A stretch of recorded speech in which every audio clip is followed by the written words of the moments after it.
শুভেচ্ছা। ঈদের ছুটি শুরু হওয়ার মুহূর্তেও অনেকে এসেছেন জ্ঞাতিজনের আমন্ত্রণে। আজকে আমাদের 92তম আড্ডা, অনেক দিন পেরিয়েছি আমরা, এটা ঠিক। আজকে আমাদের আমন্ত্রণে সাড়া দিয়ে এসেছেন সাজ্জাদ শরীফ, আপনারা অনেকে চিনেন তাকে, রবীন্দ্রনাথের বিষয়ে বলবেন। সাজ্জাদ শরীফ তো আপনাদের সবারই পরিচিত, তবুও আমি যতটুকু বলতে পারি যে উনি মূলত কবি, আপনারা জানেন, আমরা ওইভাবেই চিনেছি অনেকে অনেক আগে। কর্মসূত্রে সাংবাদিক, প্রথম আলোর সঙ্গে কাজ করছেন এবং আরও অনেক বিষয়ে মানসিক বই লিখেছেন অনেকগুলো, সেগুলো শুভপাঠ্য হয়েছে। কিন্তু আমি যেমন আমার ব্যক্তিগত একটা অভিজ্ঞতা দেখেছি, সাজ্জাদ ভাই বেশি আকর্ষণীয় হলো শিল্প সংস্কৃতি বিষয়ে আলোচনা, কিন্তু তার এই দিকটা সম্পর্কে কম আলোচিত, মানে কম জানাশোনা আমার মনে হয়। আমার সাথে অন্তত যখন দেখা হচ্ছে, আমরা যখন এগুলো নিয়ে আলোচনা করেছি, যেমন রবীন্দ্রনাথকে নিয়েও, ঢাকায় তো রবীন্দ্রনাথকে নিয়ে ঢাকায় পশ্চিমবঙ্গে অনেক আলোচনা হয়, কিন্তু ওনার আলোচনাটা বিভিন্ন সময় আমরা টকশোতেও শুনেছি একটু ভিন্ন ধরনের। আজকে এই বিষয়টা বেছে নেওয়ার জ্ঞাতিজনের দিক থেকে একটা কারণ ছিল যে 25শে বৈশাখ মাত্র 3-7 আগে আমরা পেরোলাম, সেইটার একটা ব্যাপার। এবং সাজ্জাদ ভাইকে অনুরোধ করার পর উনি অসুস্থ ছিলেন, তারপর রাজি হলে তো আমরা একটা আড্ডায় মিলিত হলাম। সাজ্জাদ ভাই, আপনি শুরু করেন।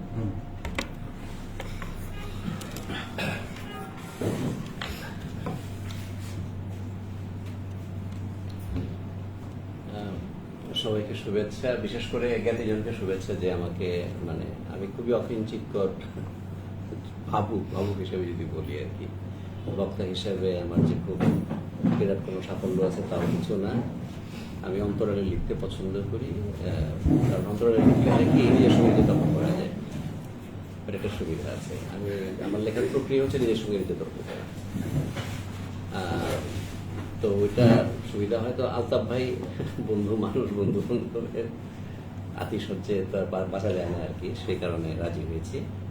তবে এটা সত্যি যে রবীন্দ্রনাথ নিয়ে আমি কিছু একটা লিখতে মানে একটু হয়েছিলাম, একবার একটা লেখার একটা প্রস্তুতি নিয়েছিলাম এই কারণে যে রবীন্দ্রনাথ নিয়ে সবাই লেখে, ঠিক সেই কারণে না, মনে হয়েছিল যে রবীন্দ্রনাথ নিয়ে কিছু কথা বলা জরুরি, যেগুলো নাকি বাংলাদেশের অভিজ্ঞতার জায়গা থেকে। কিন্তু আমি বলার আগে দু একটা কথা বলি এমনিতে। একটা হচ্ছে, প্রথম কথা হচ্ছে রবীন্দ্রনাথ এর কথা বলতে হবে কেন কথা বলতে হবে রবীন্দ্রনাথ নিয়ে, মানে কি এমন ঠেকা পড়লো যে আমরা সবাইকে নিয়ে কথা বলতে হবে, তো রবীন্দ্রনাথকে নিয়ে কথা বলতে হবে। আমাদের এখানে মুশকিল হচ্ছে যে এই পুরো অঞ্চলটার মধ্যে, এই বাংলা শুধু না, এই ভূখণ্ডটার মধ্যে, বাংলা অঞ্চলে বিশেষ করে পশ্চিমে যেভাবে করে দার্শনিক জন্ম নিয়েছেন ভাবুক, সেভাবে করে বাংলা অঞ্চলে দর্শনটা ওইভাবে করে জন্ম হয়। বাংলা অঞ্চলের দর্শনটা প্রকৃতি আলাদা ছিল সবসময়। মানে অপরজন আমরা দেখবো যে এক একজন দার্শনিক আসেন, তিনি একটা খুবই মৌলিক একটা ভাবনা দেন, যেই ভাবনা জীবন জগৎ সম্পর্কে, মানুষ সম্পর্কে, পৃথিবী সম্পর্কে, রাষ্ট্র সম্পর্কে, সমাজ সম্পর্কে। পর আরেকজন আসেন, তিনি আবার সেটা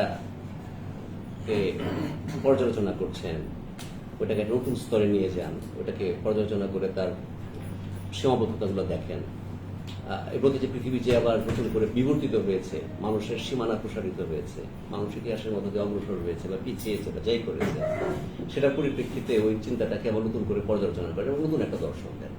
এটা একটা পরম্পরার, একটা পশ্চিমের দর্শনের মধ্যে একটা পরম্পরা আছে, খুব স্পষ্ট পরম্পরা আমরা পাবো। এই পরম্পরাটাকে আমরা মানে পশ্চিমে করে চিন্তা করেছি। আমাকে সত্যি বলতে কি যে এনলাইটেনমেন্টের আগ পর্যন্ত যখন নাকি দর্শনের ইতিহাস লেখা হতো, তখন আমি দর্শনের ছাত্র না, আলতাফ ভাই দর্শনের ছাত্র, আমার অনেক বই করতে হবে কথা। তো আমাদের এখানে মানে চীনে বা আমাদের এখানে যে দর্শন জন্ম নিয়েছে, বিশেষ করে ভারতবর্ষে বা আমাদের এই অঞ্চলে, বাংলা অঞ্চলে, এখানে কিন্তু এটা দর্শন আকারে আসে সবসময়।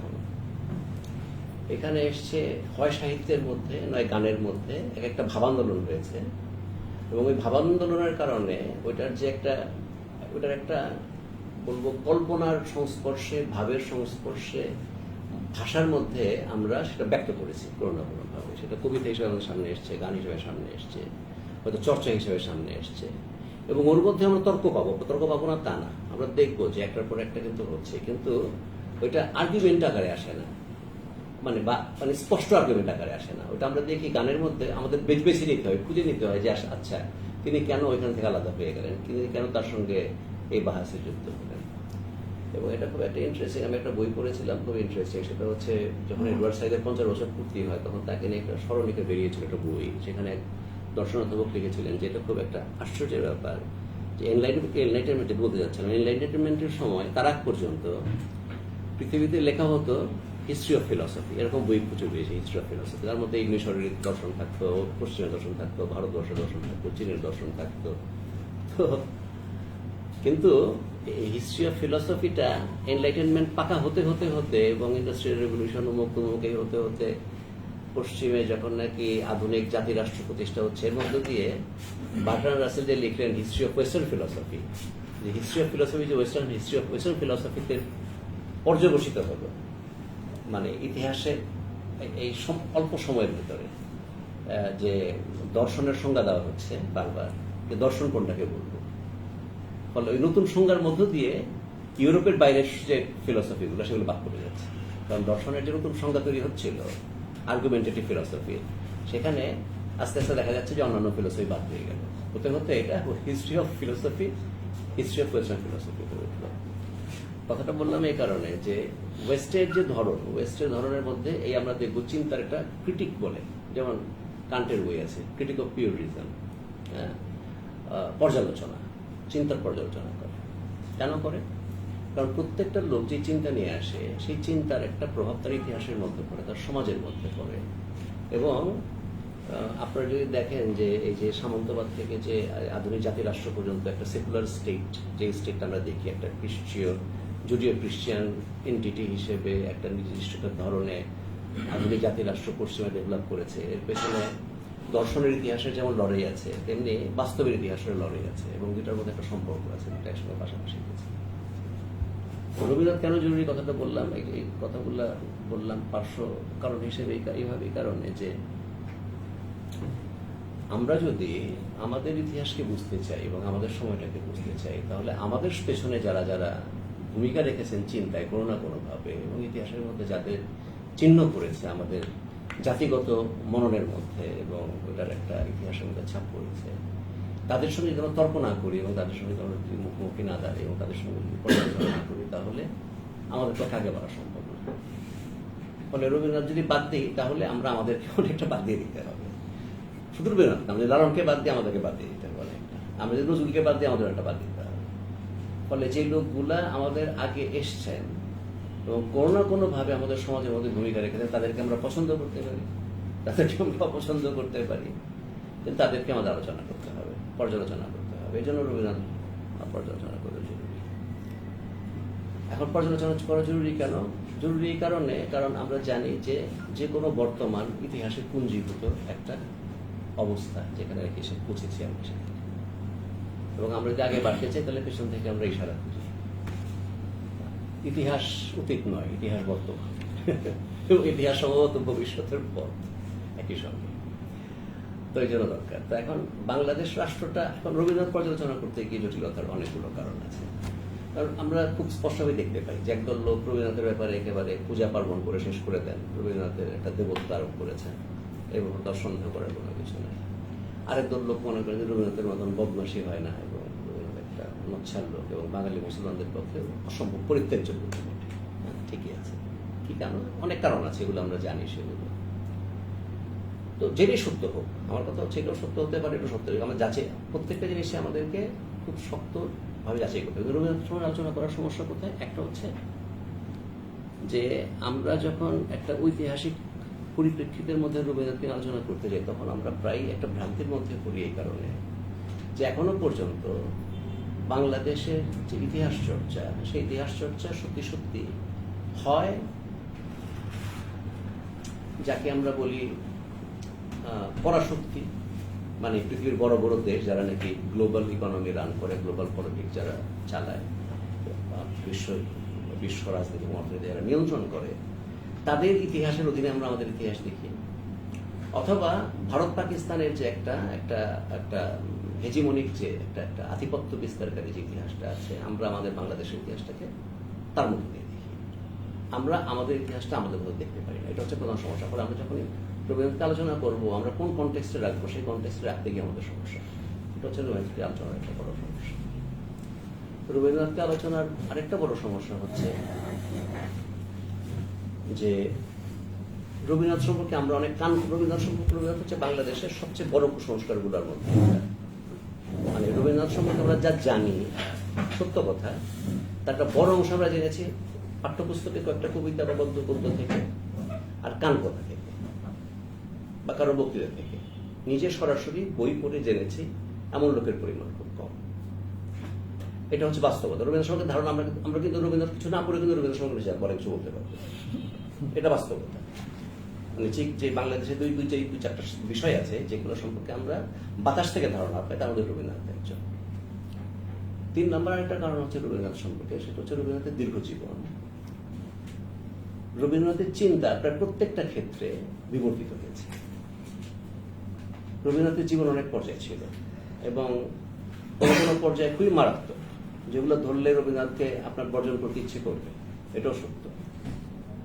আপনারা যারা ভারতবর্ষ ইতিহাসের ধারা উপন্যাসটা পড়বেন, আপনারা দেখবেন রবীন্দ্রনাথের মধ্যে তখন হিন্দুত্ববাদী একটা মন খুব মাথাচাড়া দিয়েছে একটা বয়সে, সেটাও আছে।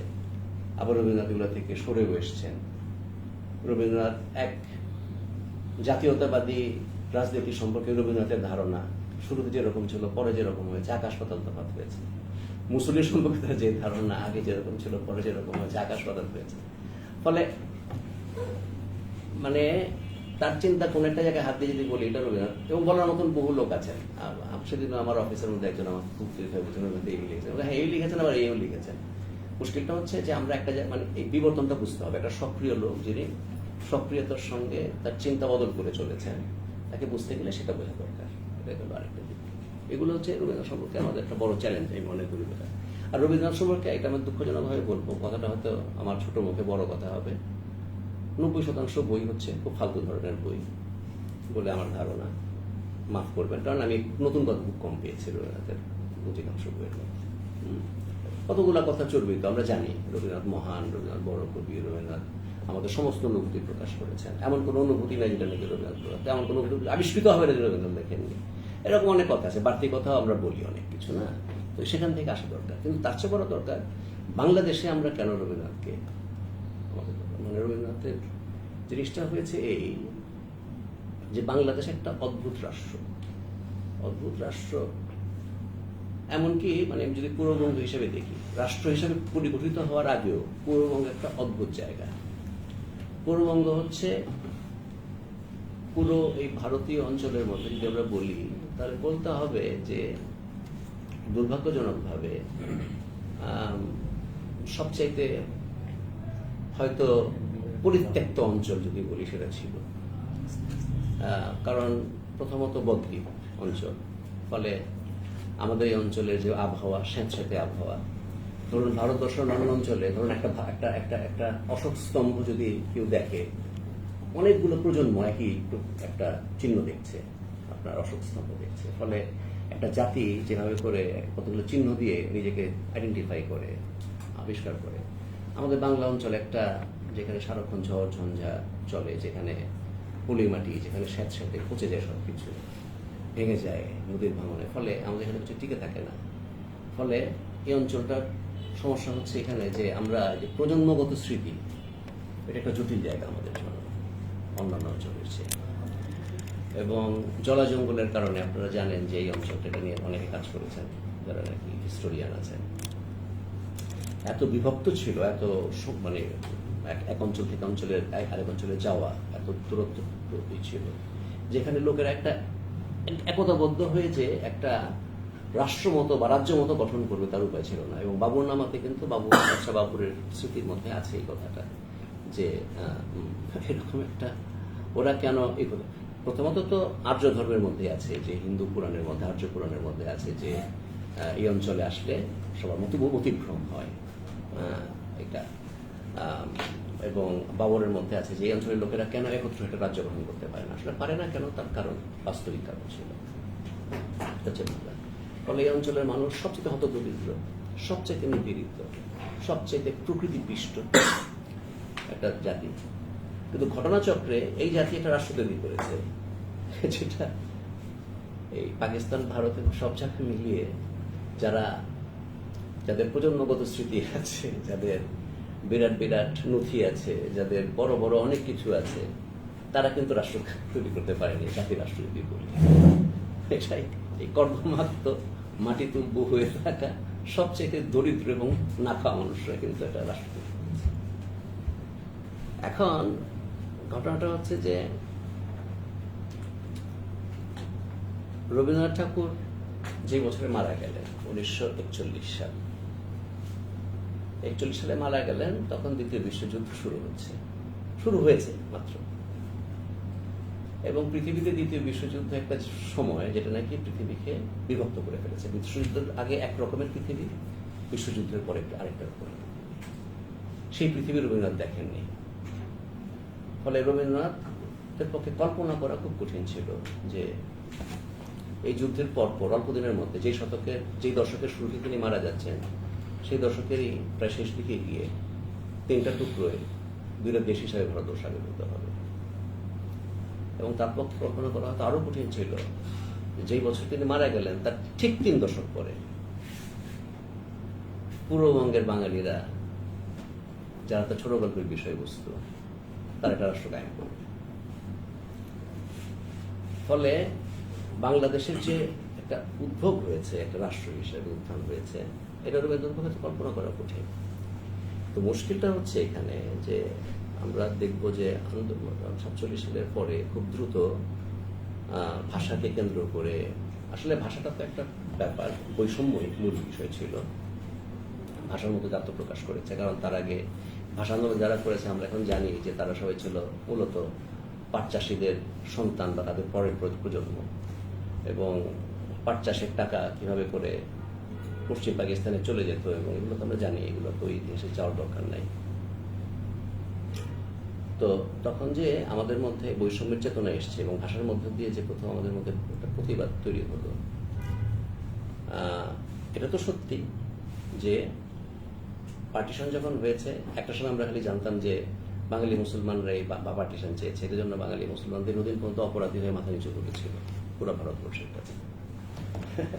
আজকাল আমরা জানি জয়া চ্যাটার্জির যে গবেষণা বা অন্যান্যদের গবেষণা, শঙ্খ ঘোষের মেয়ে সেবন্তী ঘোষ একটা গবেষণা করেছে, আর অনেকে করেছে, আমাদের এখানে সাহিত্য গবেষণা করেছে, এরা করেছে। অনেক রকমের পথ ছিল, অনেক রকমের জিনিস ছিল না। বাঙালি মুসলমানরাও চেয়েছে যেমন, বাঙালি হিন্দুদের একটা অংশ চেয়েছে যেমন, শক্তভাবে চেয়েছে, কারণ তারা বুঝেছে যে এখানে তাদের পক্ষে নিয়ন্ত্রণ করা যেই এটা হবে সেটা নিয়ন্ত্রণ করা কঠিন এই বাংলাকে। আবার এটাও ঠিক পাশাপাশি আবার এরা মনে হয়েছে যে দুই বাংলা মিলে একটা রাষ্ট্র হোক, সেরকম প্রবণতা চেষ্টা চলেছে, সেই চেষ্টা শেষ পর্যন্ত ব্যর্থ হলো নানা কারণে। এরকম অনেক রকমের চেষ্টা হয়েছে। একটা চেষ্টা দিয়ে আমরা ইতিহাসটাকে বুঝতে পারবো, ইতিহাসের মধ্যে অনেক ধারা থাকে, আমরা একটা ধারাকে অনেক সময় প্রধান করে ধরি, যেটাই বলি। যখন নাকি 47-এর পরে এলো, তো বাঙালি মুসলমান তো পাকিস্তান চেয়েছিল, কিন্তু সেই পাকিস্তান চেয়েছিল যেই পাকিস্তান চেয়েছিল, যে মুক্তি চেয়েছিল যে রাষ্ট্রটার মধ্যে, তারা তো দেখলো যে আরেকটা নতুন শোষণের মধ্যে এসে পড়লো। এবং তখন যে আন্দোলনগুলো দানাবাদ বেঁধে উঠলো এবং আত্মপরিচয়ের যে নতুন যেটা একটা পরিগঠন চললো, সেই পরিগঠনের মধ্যে তারা রবীন্দ্রনাথকে যে সমস্ত কেন্দ্রবিন্দু তারা খুঁজে বের করার চেষ্টা করলো, তার মধ্যে রবীন্দ্রনাথ ছিল একজন।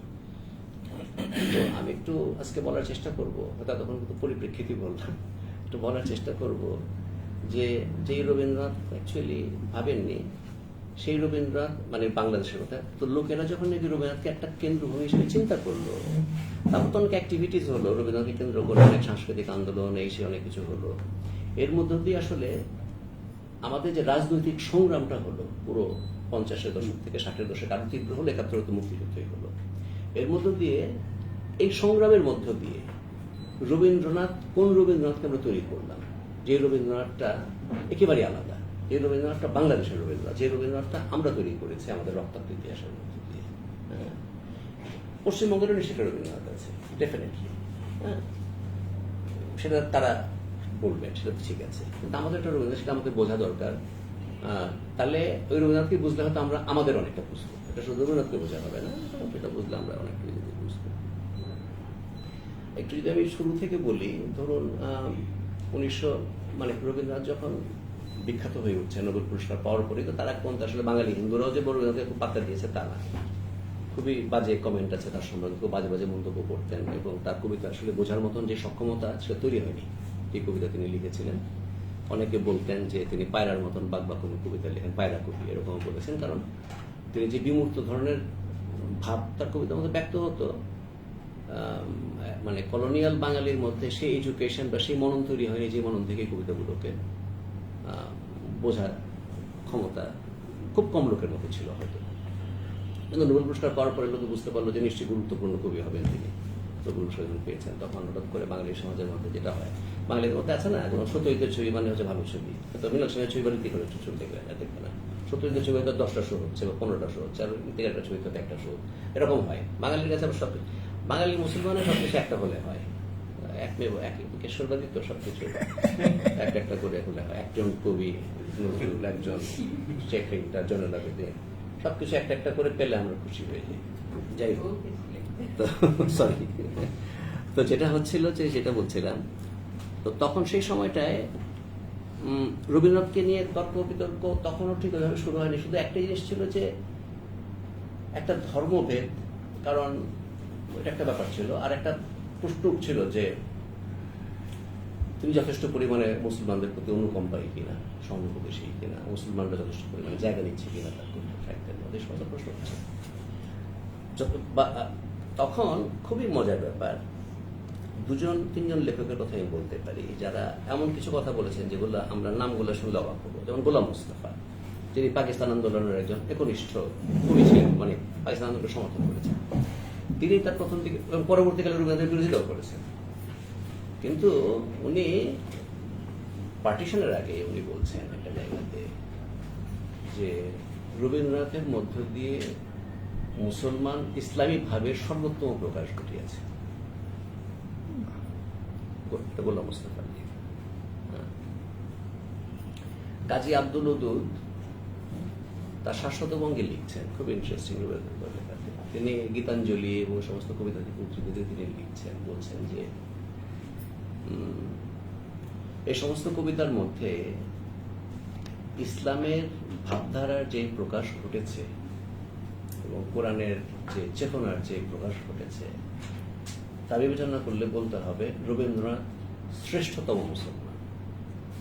আমি কিন্তু একদম কোট করছি, শ্রেষ্ঠতম মুসলমান শব্দটা শাশ্বতম মধ্যে আছে। এবং ডক্টর মোহাম্মদ শহীদুল্লাহ একই রকমের কথা বলছেন। কেন বলছেন? আমার মনের মতো প্রশ্নটা হচ্ছে এখানে, কারণ তাদের মধ্যে একটা উদ্বেগ দানা বেঁধে উঠছিল। কারণ আপনারা দেখবেন দুইটা বিষয় আছে এখানে। একটা বিষয় হচ্ছে, আমি যদি রাজনীতির দিকে যাই, লাহোর প্রস্তাবের মধ্যে যে কথাগুলো উঠেছিল যে মুসলমান সংখ্যাগরিষ্ঠ অঞ্চলগুলো একাধিক রাষ্ট্র হবে, স্টেটস, যেটা পরবর্তীকালে বলা হলো এটা টাইপো, মিস্টেক হয়েছে। কারণ আমরা দেখবো যে পাকিস্তান আন্দোলন যখন হচ্ছে সেই সময়টাতেও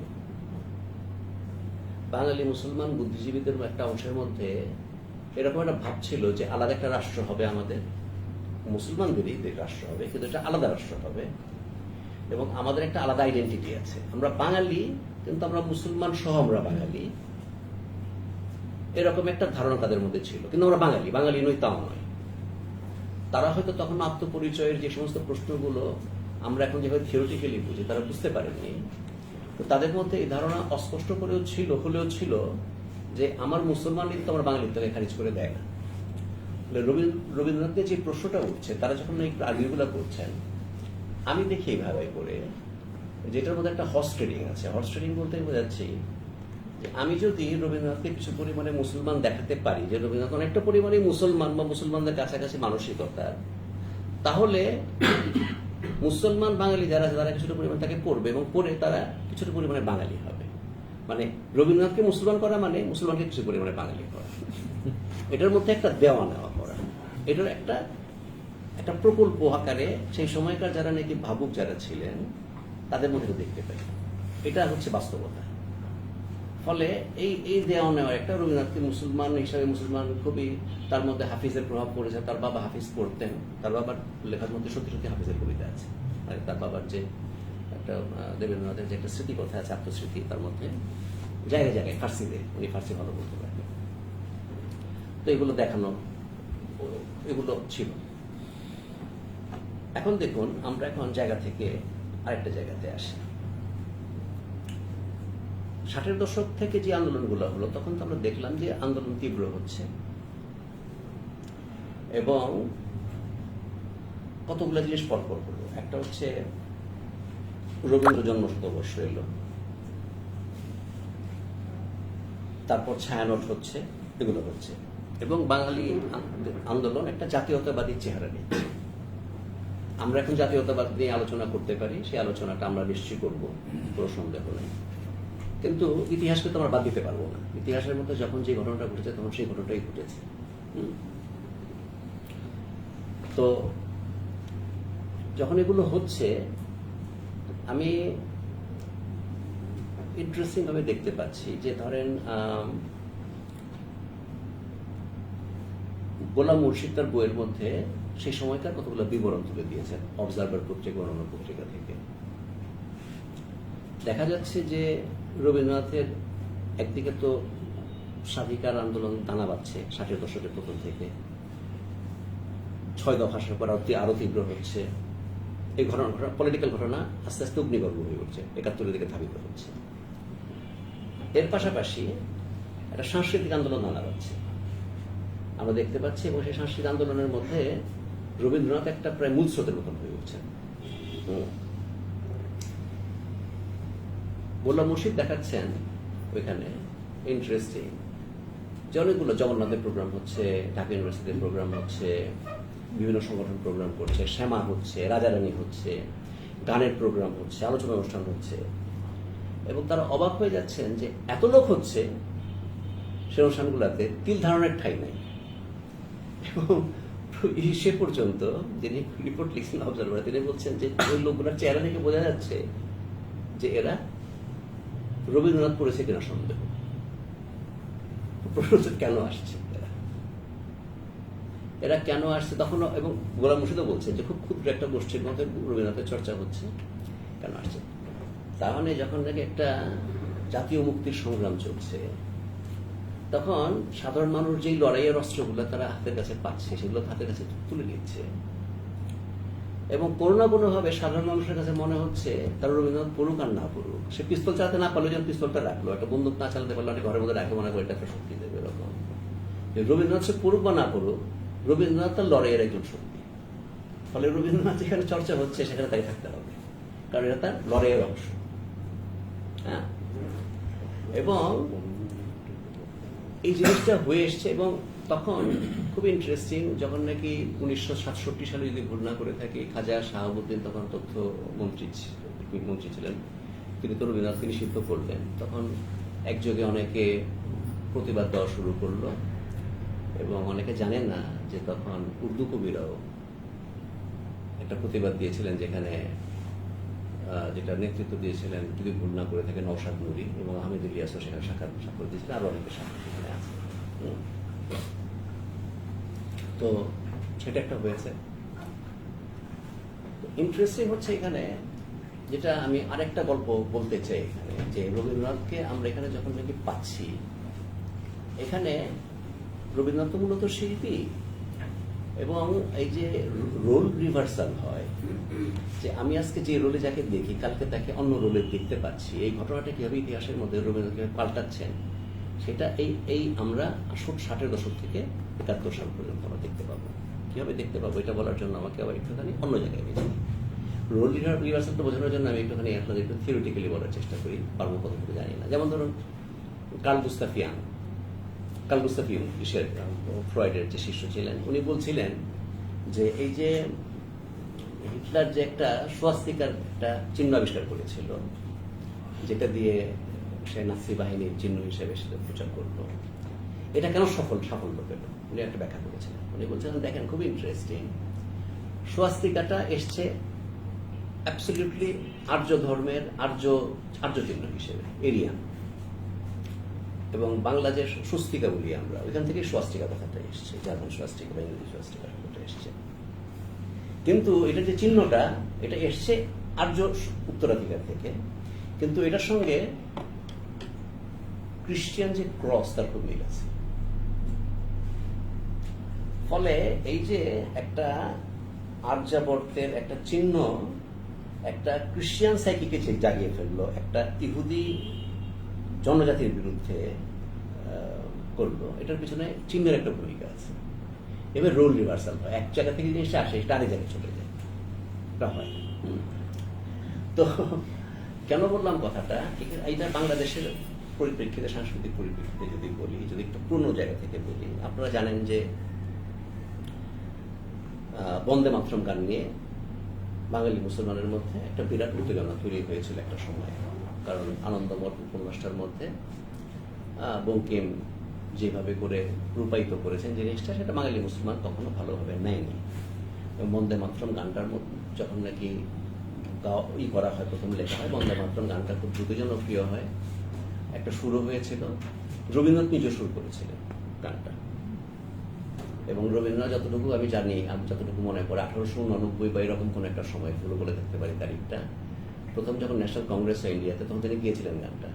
তিনি গানটার প্রথম দুটো প্যারা সুর করেছিলেন, পুরো গানটা সুর করেননি। কেন করেননি? এটারও কারণ আছে। কারণ রবীন্দ্রনাথের মনে হয়েছিল যে পুরো বাকি যে অংশটা গানটার, সেই গানের মধ্যে দুর্গার প্রতিমার যে গণনা আছে, সেটা তার মতো ব্রাহ্মের পক্ষে সেটা গ্রহণ করা কঠিন। ফলে তিনি এটা গ্রহণ করেন, তিনি প্রথম দুটো শুরু করেন। যে সেটা তো হল। তারপর তো রবীন্দ্রনাথ আসছেন, বঙ্গভঙ্গ হয়েছে, প্রথম আপনার যখন নাকি হলো এই কি বলে 1905 সালে রবীন্দ্রনাথ তো রাস্তার মধ্যে দাঁড়িয়ে গান গাইলেন, তাই না? এবং সেই সময় তিনি বিখ্যাত দুটো গান লিখেছেন, যে দুটো গানের কথা বলতেই হবে। একটা হচ্ছে আমার সোনার বাংলা গান, যেটা পরে জাতীয় সঙ্গীত হবে আমাদের বাংলাদেশে। আরেকটা গান লিখলেন, ও আজি বাংলাদেশের হৃদয় হতে কখন না করে তুমি সেই অপরূপ গেলে হ্যাঁ জননী, এই গানটা তিনি লিখলেন। এই কথা ঘটনাগুলো বলছি কারণ ঘটনাগুলোর একটা রিফ্লেকশন পরে আসবে। তো এই দুর্গা গানটা, এই বন্দে মাতরম গানটা নিয়ে যখন উত্তেজনা হচ্ছে, আপনারা খেয়াল করবেন রবীন্দ্রনাথ যখন নাকি পুনঃশীলন আন্দোলন শুরু হচ্ছে, স্বদেশী আন্দোলন শুরু হচ্ছে, প্রথম দিকে কিন্তু রবীন্দ্রনাথ কিন্তু এটার পক্ষপাতী ছিলেন। রবীন্দ্রনাথ কিন্তু সমর্থন দিয়েছেন এবং স্বদেশীরা প্রচুর রবীন্দ্রনাথের গান গেয়েছেন, সেরকম ঘটনাও আছে। কিন্তু খুব দ্রুতই রবীন্দ্রনাথ বুঝতে পারলেন যে এই দুটো আন্দোলন এমন একটা পথে যাচ্ছে, সংকীর্ণ পথে, তার কাছে সেটা একেবারেই গ্রহণযোগ্য মনে হয়নি। মনে যে হয়নি, আপনারা একটা দুটো উপন্যাস থেকে পাবেন স্পষ্ট করে। একটা হচ্ছে ঘরে বাইরে, একটা হচ্ছে 4 অধ্যায়, যেখানে স্পষ্টভাবে তিনি প্রচন্ডভাবে সমালোচনা করেছেন। 4 অধ্যায়। ইন্টারেস্টিং হচ্ছে যেটা, সেটা হচ্ছে যে 1930-এর দশকের মাঝামাঝি কংগ্রেস চিন্তা করলো যে তারা বন্দে মাতরম গানটাকে ন্যাশনাল সং করবে, জাতীয় সঙ্গীত করবে। তো এটা যখন চিন্তা হলো, তখন রবীন্দ্রনাথ অসম্ভব উত্তেজিত হয়ে জওহরলাল নেহেরুকে চিঠি লিখলেন 1935 সালে এবং বললেন যে এই গান আপনাদের পক্ষে, এই গান জাতীয় সঙ্গীত করা আপনাদের পক্ষে একদমই উচিত হবে না। কারণ কংগ্রেস হচ্ছে এমন একটা জায়গা যেখানে সব ধর্মের লোক যাবে, সব ধর্মের লোক একত্রিত হবে। তিনি, আমি আপনাকে একটু পড়ে শোনাতে পারি সুভাষ বসুকে তিনি কি লিখেছিলেন, এটা খুব ইন্টারেস্টিং। তিনি সুভাষ বসুকে তখন একটা চিঠিতে লিখলেন যে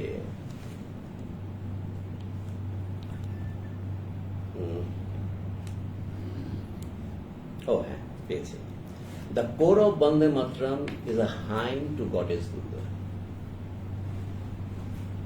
বন্দে মাতরম গানের যে মূল স্পিরিট, মূল চেতনা, এটা হচ্ছে দুর্গা, দেবী দুর্গা। নো মুসলমান can be expected patriotically to worship the 10-handed deity as স্বদেশ। স্বদেশ নামে কোনো দশ পূজাকে মুসলমানরা পূজা করতে পারে না। এটা অবশ্য নেহরুকে লেখেন, এটা তিনি লিখেছেন সুভাষচন্দ্র বোসকে। এবং তখন তিনি লিখেছেন, parliament is a place of union of all religious groups and there the song cannot be appropriate. তারপর তিনি সেখানে ক্ষান্ত হননি, তিনি নেহেরুকে লিখলেন, তিনি সুভাষ বোসকে লিখলেন, তারপর আরেকটা চিঠি যেটা কারো চোখে পড়বে না, সেটা বাংলায় লেখা, সেটা বুদ্ধদেব বসুকে লেখা দীর্ঘ চিঠি। ওটার মধ্যে তার উত্তেজন একেবারে প্রচন্ড। তিনি বলছেন যে তোমরা দেশমাতৃকার একটা মূর্তি আবিষ্কার করেছ এবং সেটাকে দেবী মূর্তিতে রূপান্তরিত করেছ এবং সেটাকে সুর করে গান করে তোমরা বলছো যে এটাকে না জাতীয় সঙ্গীত করতে হবে। আমার মতো ব্রাহ্ম যে গানটা করতে পারে না, গাইতে পারবে না, সেখানে তোমরা কিভাবে প্রত্যাশা করো একটা মুসলমান সেই গান করবে? আমার সঙ্গে আমাকে শুধু স্তব দিয়ে বোঝালে হবে না, আমাকে যুক্তি দিয়ে বোঝাতে হবে। দীর্ঘ একটা চিঠি। কথাটা বললাম এই কারণে যে রোল রিভার্সাল কিভাবে করে হয়। আমি এখন আসি 1971 সালের একটা ঘটনা। এই ঘটনাটা আমি জামিল চৌধুরীর লেখায় পড়েছি এবং আমি এটা ফাহমিদা খাতুনের মুখেও শুনেছি, তার সঙ্গে আমি কথা বলেছিলাম। 23 মার্চ হচ্ছে লাহোর প্রস্তাবের তারিখ 1940 সালে, যেটা পাকিস্তান রিপাবলিক ডে হিসেবে পালন করে। তো 23 মার্চে তখন অসহযোগ আন্দোলন শুরু হয়ে গেছে 71 সালে। 7 মার্চে শেখ মুজিব বক্তৃতা করলেন, তারপর এগুলো হচ্ছে রাষ্ট্র একটা সাংঘাতিক অবস্থা, আলোচনা কি হবে কেউ জানে না, একটা অনিশ্চয়তার মধ্যে দিয়ে দেশ যাচ্ছে, কিন্তু লোকজন আর পাকিস্তানের শাসন মানছে না, এরকম একটা অবস্থা। তো তখন ডিআইটিতে ছিল টেলিভিশন অফিস এবং প্রোগ্রাম শুরু হতো সন্ধ্যার সময়, কটার সময় শুরু হতো আমি জানি না, শেষ হতো 9টায় রাত্রিবেলায়, এবং শেষ হতো পাক সারজামিন সাদবাদ বলে যে গানটা ছিল পাকিস্তানের যে ন্যাশনাল অ্যান্থেম আর পাকিস্তানের কথা ফুলিয়ে। তো তখন তো অসহযোগ আন্দোলন তুঙ্গে, 23 তারিখ 25 তারিখে জেনোসাইড শুরু হবে। তো ওই দিন টেলিভিশনের শিল্পীরা চিন্তা করেছে যে আজকে আমরা পাকিস্তানের পতাকা তুলব না। ওই দিন বাংলাদেশের সেনা একমাত্র ক্যান্টনমেন্ট ছাড়া সব জায়গায় বাংলাদেশের পতাকা উঠছে, মানে ওই যে ফ্ল্যাগ বাংলাদেশের মানচিত্রওয়ালা, হলুদ মানচিত্রওয়ালা পতাকা উঠছে বাড়িতে বাড়িতে, এই একাকার অবস্থা।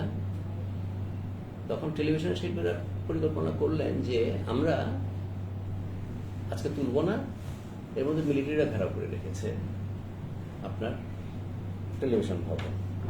তো বিরাট একটা টেনশনের বিষয় কি হবে। তো তাদের কাছে একটা গান ছিল, ফাহমিদা খাতুনের একটা গান রেকর্ড করা রবীন্দ্রনাথের, সেই গানটা হচ্ছে আজই বাংলাদেশের হৃদয় হইতে কখনো আপনি, যেটা উনি 1905 সালে লিখেছিলেন। সেই গানটা তারা বাজাতে শুরু করলেন উপর্যুপ। একই গান রাত 9টা থেকে বাজতে যে শুরু করলো, বাজতে বাজতে বাজতে বাজতে রাত 12টা 1 মিনিট যখন হলো, তখন 23 মার্চ 24 মার্চ হলো। উপস্থাপক ছিলেন মাসুমা খাতুন বলে এক ভদ্র মহিলা, তিনি দাঁড়িয়ে বললেন যে আজ 24 মার্চ আমরা বিদায় নিচ্ছি। তারপর পাক সারজামিন সাদবাদ এবং পতাকা হলো, কিন্তু 23 তারিখের পতাকা উঠলো। পরদিন 24 মার্চে টেলিভিশন বন্ধ হয়ে গেল, এরপরে বন্ধ করে দেওয়া হলো, টেলিভিশনের প্রচার হয়নি, সম্প্রচার হয়নি। এখন আমার বক্তব্য হচ্ছে এখানে দুটো। আমি যেহেতু কবিতা লিখি, আমি তো সিম্বল বুঝি, আমি তো আতাব ভাইয়ের মতো গান দিতে পারবো না। সিম্বলিক বক্তৃতা যদি দিই, সিম্বল কিভাবে চেঞ্জ হয় এটা দেখেন, খুবই ইন্টারেস্টিং। আমি বলছি এটা হচ্ছে লড়াই এবং এটা হচ্ছে জাতীয় সংগ্রামের ফল। এটা হচ্ছে জাতীয় সংগ্রামের মানুষ যখন একতাবদ্ধ হয় এবং যখন তার ঐতিহাসিক ভাগ্য পরিবর্তন করতে চায়, তখন তো সবকিছু বদলে যায়, তার চিহ্ন বদলে যায়, তার ভাষা বদলে যায়, তার সংস্কৃতি বদলে যায়। কারণ যেই দুর্গাকে নিয়ে এত কিছু হলো, রবীন্দ্রনাথ তর্ক করলেন, এবং যে বঙ্কিমকে বাঙালি মুসলমান তর্কমানটাকে তুলনা করতে রাখেননি। কারণ দুর্গার, কারণ দেশমাতৃকার মূর্তিকে দেবী মূর্তিতে পরিণত করা হয়েছে।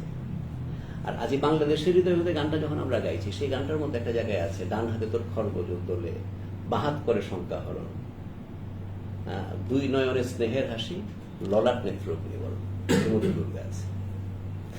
এখন তাহলে আমরা আমাদের লড়াইয়ের মধ্য দিয়ে, ওরা করতে চেয়েছিল দেশ মূর্তিকে দেবী মূর্তি, আমি বলি যে আমরা করেছি দেবী মূর্তিকে দেশ মূর্তি আমাদের লড়াইয়ের মধ্য দিয়ে। এটা হচ্ছে মানুষের লড়াইয়ের হচ্ছে ফল।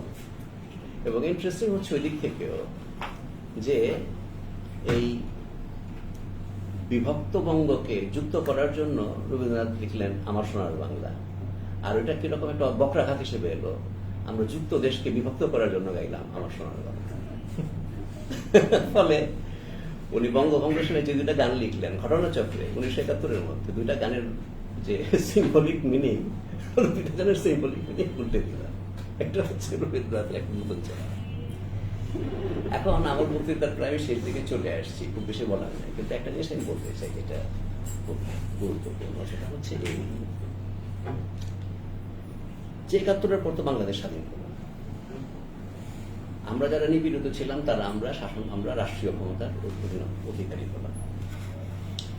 আর অধিকারী হওয়ার পরে আমরা জাতীয় সঙ্গীতটা করলাম রবীন্দ্রনাথের গানকে, সে ঠিক আছে, সেটা করবো। বাংলাদেশ যে কোনো রাষ্ট্রের চরিত্র, রাষ্ট্র যে কোনো পরিপক্ক রাষ্ট্র তার নাগরিকদের তৈরি করে, কারণ নাগরিকই সার্বভৌম বস্তুত, নাগরিকের সম্মিলিত সার্বভৌমত্ব রাষ্ট্রের সার্বভৌম।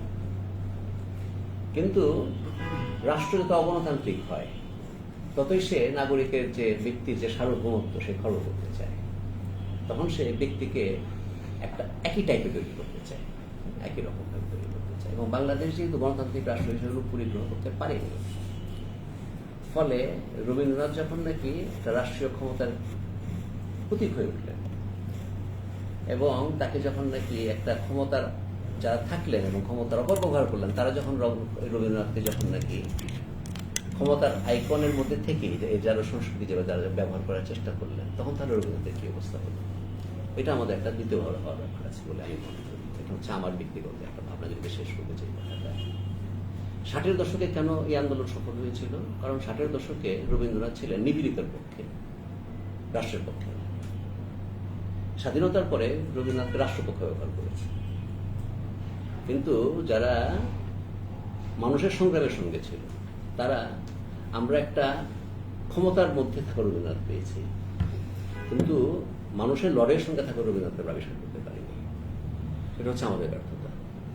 কারণ কোনো লেখক, কোনো শিল্পী, কোনো ভাবুক তিনি যখন হাজির থাকেন, তাকে নতুন ইতিহাসের প্রয়োজনে তৈরি করার দায়িত্ব আমাদের। আমরা যে পারিনি সেটা করতে, সেই ব্যর্থতা আমরা রবীন্দ্রনাথের উপরে চাপাই এবং রবীন্দ্রনাথকে বর্জন করতে বলি। সেই ব্যর্থতা আমাদের বর্জিত হওয়া উচিত। তো এটাই হচ্ছে আমাদের কর্তব্য, যে আমরা যেন আমাদের পেছনে যারা ছিলেন তাদের সঙ্গে স্বীকার্য করি, রবীন্দ্রনাথের সঙ্গে স্বীকার্য করি। ধন্যবাদ। কারো কোনো প্রশ্ন থাকলে করতে পারেন, কিন্তু আমি খুব জ্ঞানগর্ভ কথা বলতে পারবো না। আলোচনা যথেষ্ট জ্ঞানগর্ভ কথা বুঝছি। আজকে অনেক সময় পাবেন কথা বলার। আমি তাহলে শুরু করতে চাই। হ্যাঁ হ্যাঁ হ্যাঁ, প্লিজ তুমি একটু সামনে চলে আসো। বসো বসো। খুবই ভালো লাগলো আজকে এসে, এবং আমার মনে হয় যে অনেকগুলো প্রশ্নের উত্তর আমি কথার সূত্রেই পেয়ে গেছি। তো প্রশ্ন না, আমি 2-3 মিনিট একটু বলি, আর প্রশ্ন আপনি খুঁজে নিয়ে নেবেন। সেটা হচ্ছে যে আপনি একটা কথা বলেছেন যে বন্দে মাতরম নিয়ে আগে বিতর্ক ছিল। ইনফ্যাক্ট আপনি হয়তো জানেনই, এবং সবার জন্য বলছি যে আবার নতুন করে এই বিতর্ক শুরু হয়েছে, কারণ পশ্চিমবঙ্গের বিদ্যালয়গুলোতে হচ্ছে বন্দে মাতরম গান বাধ্যতামূলক করা হয়েছে এবং ওখানে এটা নিয়ে বিতর্ক চলছে। তো এই আলোচনাগুলো একেবারে ইকুয়ালি প্রাসঙ্গিক। এখানে এখন আমি একটু ডেভিলস অ্যাডভোকেটের রোল নিতে চাই, কারণ রবীন্দ্রনাথ নিয়ে 5 আগস্ট পরবর্তী সময়ে সমালোচনা শুরু হয়েছে এবং কিছু কিছু সমালোচনা আমার মতে যৌক্তিক। প্রথমত, ব্যক্তি রবীন্দ্রনাথকে তো আলোচনা করতে হবে। ব্যক্তি রবীন্দ্রনাথ জমিদার শ্রেণীর একটা প্রতিভূ। তিনি তার 80 বছরের সুদীর্ঘ জীবনে জমিদারি প্রথা ভাঙার জন্য যথেষ্ট উদ্যোগ নিয়েছেন, এই জাতীয় কোনো প্রমাণ নাই। এটা 1917 সালে সোভিয়েত ইউনিয়ন পতন হয়েছে এবং সমাজতন্ত্র থেকে শুরু করে সব রকম আইডিওলজি অ্যাভেলেবল একটা সময়ও তিনি যথাযথ উদ্যোগ নেননি। এরকম একটা feudal way of tax collection বা feudal way of society organising যদি আমরা বলি, সেটার বিরুদ্ধে উনি যথেষ্ট পরিমাণে করেননি। ওনার কাছ থেকে আমরা বেশি দাবি রাখতে পারি, ওনার প্রতি আমরা অভিযোগও জানাতে পারি। তৃতীয়ত যেটা গুরুত্বপূর্ণ সেটা হচ্ছে যে আমরা ছোটবেলায়, আমি প্রায় 25 বছর বয়সে আগে কন্যা গার্ডেনে ছিলাম, এবং তখন আমাদেরকে বলা হতো যে আমাদের জাতীয় সঙ্গীতের রচয়িতাকে, এবং রচয়িতা রবীন্দ্রনাথ ঠাকুর। তো এটা রবীন্দ্রনাথকে আমার মতে এমন একটা পেডেস্টালে উঠিয়ে দেয় যে আবার জাতীয় সঙ্গীত হওয়ার সাথে সাথে আমাদের ছোটবেলা থেকে একটা অভ্যাস থাকে যে আমাদের দাঁড়িয়ে যেতে হবে। এক ধরনের ধর্মীয় বলবো না, বাট এক ধরনের ফোর্স, এখানে ডিসিপ্লিন, যেটা হয়তো প্রয়োজনীয় হয়তো না, এরকম এক ধরনের মানে অ্যাটিটিউড সবসময় থাকে। হয়তো বা এটা নেশন বিল্ডিং এর ক্ষেত্রে জরুরি, কিন্তু এটা একই সাথে ব্যক্তি কে অতিরিক্ত বন্দনার দিকেও ধাবিত করে, তো কেউ যদি এটা নিয়ে অপোজ করে সেটাও একটা যৌক্তিক সমালোচনা আমাদের ধরে নিতে হবে। এখানে আমি যেটা বলতে চাই সেটা হচ্ছে গগন হরকরার নাম আমরা কেউ শুনি না। সেটা আমার ক্লাস 3-তে থাকতে আমি প্রথম ভর্তি পরীক্ষা দিই স্কুলে ভর্তির জন্য, এখনো হয়তো অনেকে ক্লাস 1-এর জন্য ভর্তি পরীক্ষা দেয়। তাদের সবাই প্রশ্ন থাকে, বা তারা যখনই গাইড বই পড়ে সব জায়গায় জাতীয় সঙ্গীতের রচয়িতা এটা থাকবে, কিন্তু কোথাও জাতীয় সঙ্গীতের সুরকার এটা থাকবে না। আমার মতে যে এই দায়িত্বটা তো আমাদের নাগরিক হিসাবে নিতে হবে, কারণ আমার মত মানে যে কোনো গানের ক্ষেত্রে তো সুর একটা অত্যন্ত গুরুত্বপূর্ণ জিনিস, এবং বাংলাদেশের যে স্ট্যান্ডার্ড জাতীয় সঙ্গীতটা বাজে ওটা শুরুই হয় একটা একতারার টোন দিয়ে। আমরা বাংলাদেশে খেলা যারা দেখে থাকি, এটা কিন্তু একটা একটু ভিন্ন সুর। জাতীয় সঙ্গীতের হিসাবে আমার সোনার বাংলার সুর আর গান হিসাবে আমার সোনার বাংলার সুরে খানিকটা ভিন্নতা আছে। তো আমার মতে মানে সুরকারের নাম একই ব্র্যাকেটে উচ্চারিত হওয়া উচিত এইখানে। তো আমার মতে এটাও এই যে রবীন্দ্রনাথের প্রতি যে অতি ভক্তি আবার অতি বিতৃষ্ণা, দুটার কাউন্টার করার জন্য আমরা যদি আর্গুমেন্ট না দিয়ে আমরা যদি একসাথে দেখাই থাকি যে হ্যাঁ 50% কন্ট্রিবিউশন ওনার, 50% কন্ট্রিবিউশন গগন হরকরা সাহেবের, এবং যিনি একজন বাংলাদেশি অবশ্য মানে বর্তমান ভূখণ্ডের বিবেচনাও বাংলাদেশি, কুষ্টিয়া অঞ্চলের উনি একজন বাউল। তো আমার মনে হয় যে একটা রাগ আমাদের কি বলবো ধর্মীয় যুব সমাজের প্রতি, তাদের যে একটা রাগ যে একটা হিন্দু বা একজন ভারতীয়র গান কেন আমাদের জাতীয় সঙ্গীত হবে, এটা প্রশমন করতে কিছুটা সাহায্য করতে পারে। তৃতীয়ত সেটা হচ্ছে রবীন্দ্রনাথ বাংলাদেশি কিনা। তো রবীন্দ্রনাথ ততটাই বাংলাদেশি বাংলাদেশ রাষ্ট্রে যতটা উনি ভারত রাষ্ট্রের, কারণ বাংলাদেশ রাষ্ট্র ভারত রাষ্ট্র দুটাই তার পরলোক গমনের পরে তৈরি হয়েছে। তো ব্রিটিশ ভারতের যদি আমরা অংশ হিসেবে বলি, তাহলে আমার পূর্বপুরুষরা যে অর্থে ব্রিটিশ ভারতীয়, ওই বিবেচনায় রবীন্দ্রনাথ ব্রিটিশ ভারতীয়, কিন্তু ভারতীয় কবি বিষয়ক যেই একটা কি বলে রাগ দেখা যায় অনেকের মধ্যে, এটা আমার কাছে মনে হয় যে আমাদেরই ক্লিয়ার করতে হবে যে না, এটা কোনোভাবে আমরা বলতে পারি না যে উনি বাংলাদেশীয় না, উনি অবশ্যই একটা বাঙালি স্বতন্ত্র রাষ্ট্রের অংশ হিসাবে আমরা তাকে দাবি করতে পারি। আমার মোটামুটি এই কয়েকটা ব্রড স্ট্রোক আমি পয়েন্ট করতে যাচ্ছিলাম। বাংলাদেশ, আপনি বলেছিলেন যে পূর্ববঙ্গ আর পশ্চিমবঙ্গের রবীন্দ্রনাথ কিছুটা আলাদা। পশ্চিমবঙ্গে একটা অনুষ্ঠান আমি মাঝে মধ্যে দেখি যে আমার রবীন্দ্রনাথ, এটা সঞ্চালনা করেন সম্ভবত এমন ব্যক্তির নাম ভুলে গেছি, বাট ওখানে বিভিন্ন নাট্যাঙ্গনের মানুষ, সংস্কৃতি কর্মী এবং ইন্টারেস্টিংলি রাজনীতিবিদও, বামপন্থী রাজনীতিবিদ যখন ছিলেন তারাও অনেকেই ওখানে আসেন এবং তাদের রবীন্দ্রনাথ বিষয়ক একটা মতামত দেন। এটা একটা ভালো প্র্যাকটিস, কারণ একটা সেম টপিকে সবার অপিনিয়ন জানা থাকলে ওই মানুষটাকে চিনতে আমাদের সুবিধা হয়। যেরকম হ্যাঁ, সো ওখান থেকে আমরা কিছুটা আঁচ করতে পারি যে পশ্চিমবঙ্গ রবীন্দ্রনাথের বিষয়টাকে তারা কিভাবে করে দেখে। এবং হ্যাঁ, Rabindranath integrated in full West Bengal society. বাংলাদেশের রবীন্দ্রনাথের ক্ষেত্রে আপনি যেটা বলেছেন এটা আসলেই সত্যি যে এক দল মানুষ আসলে রবীন্দ্র ভক্তিটাকে এমন একটা পর্যায়ে নিয়ে গেছেন যে একটা উঠতি বয়সী মফস্বলের তরুণ যে মুসলমানও পুরোদস্তুর মুসলমানও, এবং সে এক্সপোজড হয় তার এলাকায় নানাবিধ তার যে রাজনৈতিক প্রেক্ষাপটে সে বড় হয়, সেখান থেকে আসলে রবীন্দ্রনাথকে অপছন্দ করাটা তার জন্য অনেক সহজ হয়ে যায়। এই সহজ হওয়ার প্রক্রিয়াটাকে আমরা কিভাবে ন্যারেটিভ কাউন্টার ন্যারেটিভের মাধ্যমে জিনিসটা ইয়ে করতে পারি। কারণ আমার মতে কিছু কিছু সমালোচনা আসলে থাকতেই হবে। যেরকম আমি যেটা বললাম প্রথমত যে জমিদারি প্রথার একটা বিষয় আছে, তার লেখায় আমি যতদূর পড়েছি আমি মোটামুটি এটা আমি একদম অনেস্টলি বলবো, আমার মতে মুসলমান বাঙালি মুসলমান আন্ডার রিপ্রেজেন্টেড। আমার অবশ্যই পূর্ববঙ্গ নিয়ে গান আছে, কবিতা আছে, কিন্তু বাকিরা যারা পদ্মা নদী নিয়ে লিখেছেন বা পূর্ববঙ্গে দীর্ঘ সময় অবস্থান করে একটা উপন্যাস লিখেছেন, এই এফোর্টের ঘাটতি আমি একজন নির্মোহ সমালোচক হিসাবে রবীন্দ্রনাথকে করবো। পূর্ববঙ্গের বিষয়ে উনি যথাযথ এফোর্ট দেন তার। সো এই বিষয়গুলোকে মাথায় রেখেও কিভাবে করে আমরা রবীন্দ্রনাথের নতুন ইমেজ বিল্ডিং করতে চাই। শেষ একটা কথা সেটা হচ্ছে যে 1961 সালে বা 62 সালে সম্ভবত আইয়ুব সরকার রবীন্দ্রনাথের গান প্রচারকে পূর্ব পাকিস্তানের রেডিওতে বন্ধ করে দিয়েছিলেন। তখন আসলে আমি তো ওই সময় অবশ্যই ছিলাম না, কিন্তু আমার যেটা ধারণা সেটা হচ্ছে ওই সময় কাউন্টার মুভমেন্ট হিসাবে যেটা বন্ধ করবে সেটাই করতে হবে, এটা একটা প্রতিবাদের ভাষা হয়ে দাঁড়ায় সবসময়। এরকম তুমি কে আমি কে রাজাকার এরকম একটা ভাবে রবীন্দ্রনাথ নিজে যতটা না তার কর্মের মাধ্যমে হয়েছিলেন, কিন্তু তাকে টার্গেট করার কারণে কাউন্টার মুভমেন্ট হিসাবে বাঙালি পরিবার তাকে, পূর্ববঙ্গের মানুষজন তাকে আপন করে নেয় 62 সালের দিকে। আমি যদি এটা ভুল হয়ে থাকে আমাকে ধরিয়ে দিবেন। এই যে একটা কাউন্টার কালচারাল মুভমেন্ট শুরু হয়েছিল। আরো একটা উদাহরণ হচ্ছে যে বাঙালি সমাজে হচ্ছে পূর্ববঙ্গের বাংলা সমাজগুলোতে কিন্তু একটা সময় ডাকনামের প্রচলন ছিল, কিন্তু বাংলা ডাকনামের প্রচলন ছিল না। কিন্তু 52 পরবর্তী সময়ে কিন্তু এই যে মূল নামটা আমরা সবসময় আরবি বা ফার্সি রাখি, কিন্তু পাশে যে আগে ছিল বাবলু বা এই টাইপের কিছু পটা, এই টাইপের নানান মানে শব্দবন্ধের নাম ছিল, এক ধরনের ডাকনামগুলো আপনারা যদি দেখেন একটা সময়। এরপর পরিপূর্ণ বাংলা ডাকনামের প্রচলন শুরু হয়। তো এইগুলোর ভিতরেও আসলে একটা যে বাঙালি জাতীয়তাবাদের যে উন্মেষটা হয়, এখানেও রবীন্দ্রনাথের ভূমিকা বা রবীন্দ্রনাথ পাঠের ভূমিকা, সেগুলো নিয়ে আমার কাছে মনে হয় যে আরো আলোচনা হতে পারে। দুঃখিত আমি একটু দীর্ঘ বললাম। না ঠিক আছে আতিক একটা লাগবে না, আমি জাস্ট একটা রিকোয়েস্ট করতে যাচ্ছি আপনাদের শরীর থেকে, সেটা হলো যে আপনার বক্তব্যের লাস্ট কনক্লুশন অংশটা আমি ভালো বুঝতে পারি নাই, হয়তো আমার সমস্যা। সেটা আপনি বলছিলেন যে মানে আফটার 71 ষাটের দশকে রবীন্দ্রনাথ যেহেতু নিপীড়িতের সংগ্রামের প্রতীক হিসেবে, জাতীয়তাবাদী সংগ্রামের প্রতীক হিসেবে ওনাকে ব্যবহার করা হয়েছে, ফলে উনি পাবলিকের কাছে যতটা গ্রহণযোগ্য, যারা হয়তো তার সাহিত্য কবিতা অতটা না পড়েও যতটা তাকে আপন মনে করছে। কিন্তু স্বাধীনতার পরে আমাদের শাসকরা যারা, তারা যেহেতু এটাকে একটা রাষ্ট্রীয় আইকন হিসেবে ব্যবহার করলেন, এখন ওনারা যেহেতু একটা গণবিরোধী শাসন চালিয়ে আসছেন, ফলে পাবলিকের কাছ থেকে তার একটা বিচ্ছিন্নতা হয়ে গেল। এইটুকু ঠিক আছে। আমি বলতে চাচ্ছি যে পরে করণীয় ব্যাপার, আপনি বলছেন যে ওই জায়গা থেকে রবীন্দ্রনাথকে আবার কি বলে রিইনভেন্ট করা অথবা রিভ্যালুয়েট করা বা নতুন করে মানে তুলে ধরা, সেই জায়গাটা যদি একটু ইলাবোরেট করা যায় সুবিধা হতো। করণীয় পাল্টা আপনি কি বলছেন আর কি?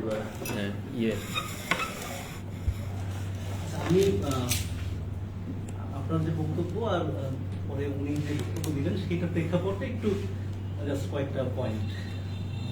নাম বললে ভালো। আমার নাম সাইদ হাসান। তো রবীন্দ্রনাথের এই বিষয়ে কথা বলার ক্ষেত্রে আমি জাস্ট এইটুকু বলবো যে রবীন্দ্রনাথ তো বাংলাদেশের দিকটাতে, কুষ্টিয়ার দিকটাতে ছিলেন অনেকটা সময়, তাই তো? তো ওই দিকটার আরেকটা লোক আমরা চিনি, ওই মীর মোশাররফ হোসেন, তার একটা উপন্যাস আছে বিষাদ সিন্ধু। তো সেই বিষাদ সিন্ধুর যে ন্যারেটর, সে যখন লিখতেছে, সে লিখতেছে হে পাঠক, আর লিখতেছে কি হে হিন্দু পাঠক, কাফন শব্দের অর্থ ইহা। তাহলে যখন লেখা হচ্ছে তখন কার উদ্দেশ্যে লেখা হচ্ছে, এটা তো একটা বড় বিষয়। তো বাংলা ভাষাটা তখন এই সমাজের মধ্যে কতজন মানুষ ব্যবহার করতেছে, তার ভিতরে কত শতাংশ মুসলমান, কত শতাংশ হিন্দু ধর্মাবলম্বী, এই আলোচনাও তো তখন প্রাসঙ্গিক হয়ে উঠবে যখন আমরা এই খোঁজগুলো করার চেষ্টা করব। তো সেটা নিয়ে আপনি কি বলবেন, সেটা একটা বাস্তবতা। আর উপন্যাস আর কবিতা, এর ভিতরেও তো একটা ঝামেলা আছে। যেমন উপন্যাসের ব্যাপারটা হচ্ছে যে উপন্যাস তো পাঠকের উপরে অনেক বেশি, মানে উপন্যাসের যে উদ্দেশ্য ছিল সেটা হচ্ছে যে এর বহুল পঠন হবে এবং পাঠক সমাজ কারা, সেটার উপরে একটা জোর আছে।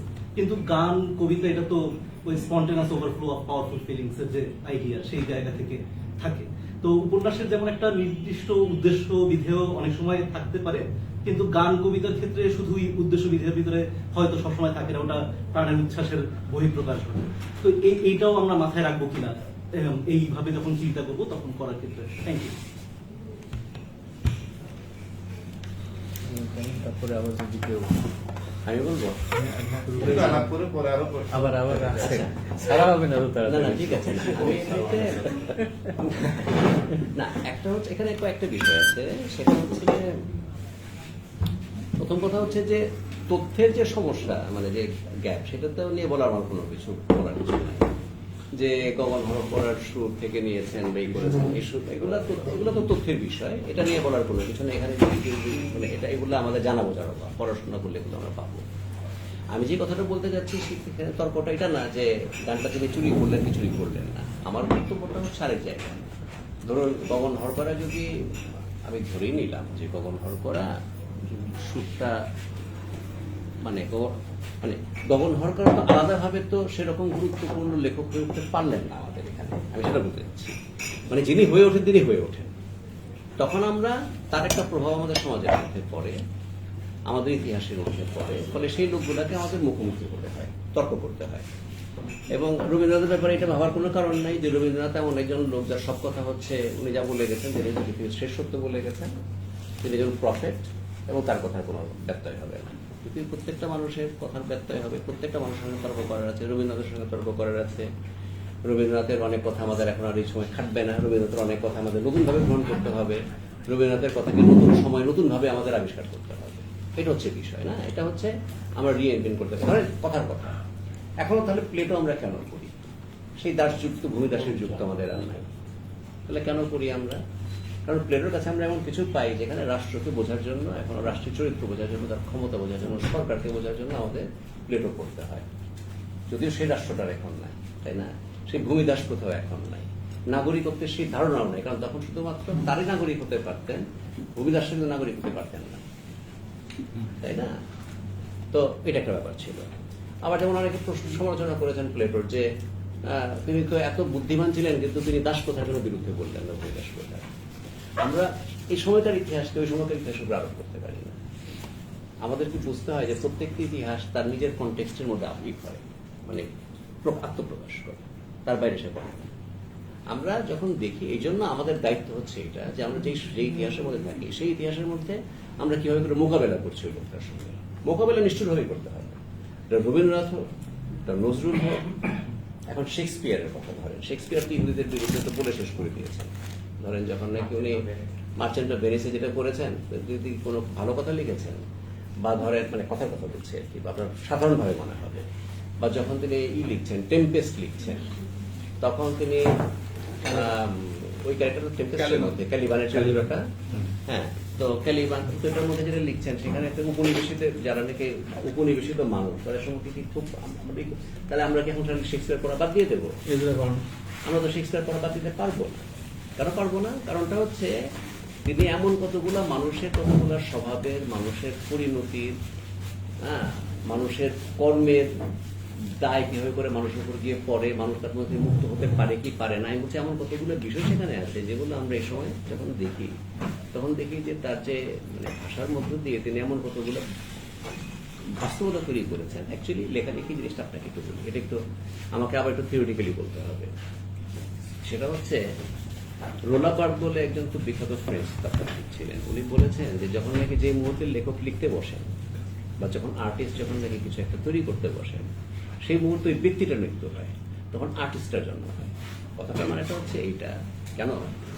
যেমন ধরেন মানে বালজাক, অনরে দ্য বালজাক, ফ্রান্সের খুব বিখ্যাত লেখক, সামন্ততন্ত্রের প্রচন্ড সমর্থক ছিলেন, কিন্তু কার্ল মার্কসের সবচেয়ে প্রিয় লেখক ছিলেন। অনেকে তাকে বলেছে যে উনি একটা সামন্ততন্ত্রের সমর্থক ছিলেন, আর আপনি একটা বিপ্লবী মানুষ, বিপ্লবী চিন্তার লোক, আপনি অনরে দ্য বালজাকের লেখা কেন পছন্দ করেন?